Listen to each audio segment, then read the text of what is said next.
Ok, aujourd'hui j'aimerais donc parler d'un phénomène important. J'aimerais parler ici là d'un certain nombre d'éléments qui sont les nématodes et les fusarioses. Pour les agriculteurs, leurs plus grands ennemis sont les nématodes et les fusarioses. Et ce qui est important dans cette vidéo, c'est de vous faire comprendre. Pour ceux qui veulent savoir, les nématodes, ce sont des formes de vers de terre nuisibles qui attaquent les cultures. Lorsqu'ils viennent, ils viennent donc s'attaquer au niveau des racines des plantes et puis empêchent la circulation de l'eau, de la sève, des sèves brutes pour pouvoir permettre donc à la plante de se développer. Et la fusariose, c'est un type de champignon nuisible aussi qui s'attaque donc aux différentes cultures au niveau du sol. La particularité que soit la nématode ou la fusariose, ce sont des différents ravageurs. Ça, c'est une maladie. Et puis ça, c'est un ravageur. Parce que ici, là, ça se voit au microscope, qui se trouve donc au niveau du sol.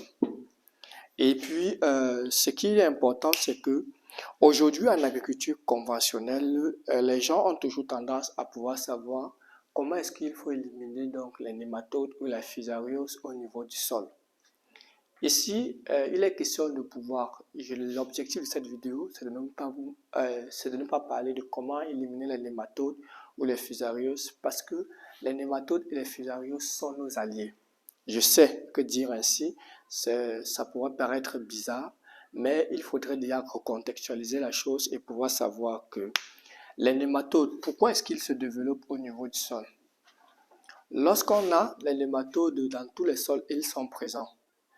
Mais elles commencent à avoir des effets néfastes pour nos plantes lorsque le milieu est perturbé. Je m'explique. Les nématodes ont besoin de se nourrir des excréments des insectes tels que les coléoptères qui se développent ou bien des larves de certains insectes au niveau du sol. Et ces coléoptères et ces larves se retrouvent où? Ça se retrouve dans la matière organique.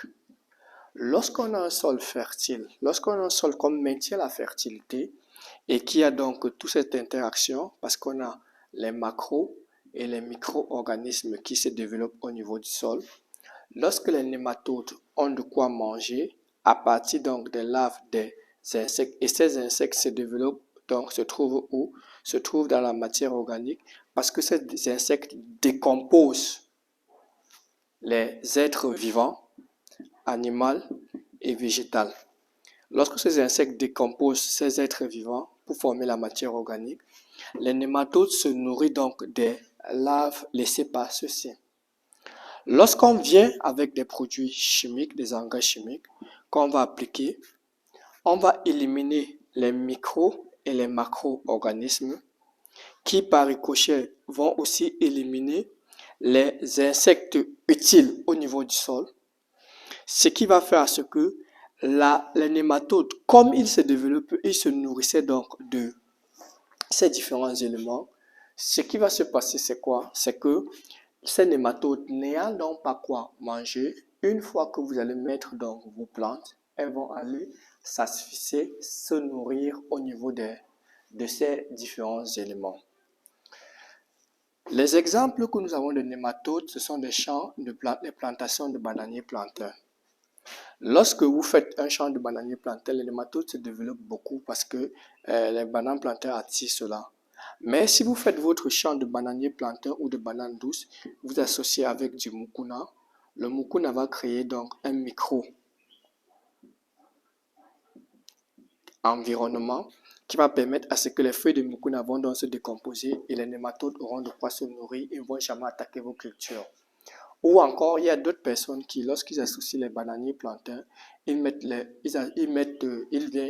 dégagent, ils mettent les plantes de Tithonia diversifolia qui, et ils vont, grâce à leurs différentes racines autres là, servir donc de nourriture pour les nématodes.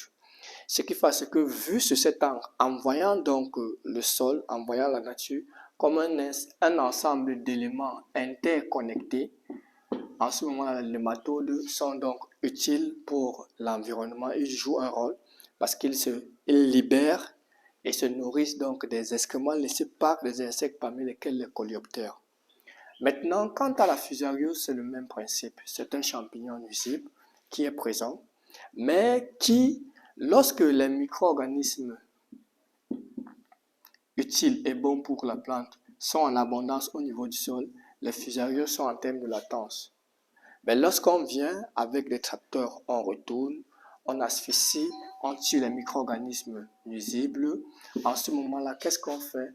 On crée donc un certain nombre d'éléments qui vont empêcher à ce que la plante puisse véritablement donc se nourrir. Raison pour laquelle la matière organique que nous allons donc mettre en place est importante pour pouvoir avoir cet équilibre de nématodes fusarioses pour ne pas attaquer nos cultures. Donc, l'objectif de cette vidéo était de vous expliquer que les nématodes et les fusarioses jouent un rôle important dans la nutrition et le développement des plantes. Merci.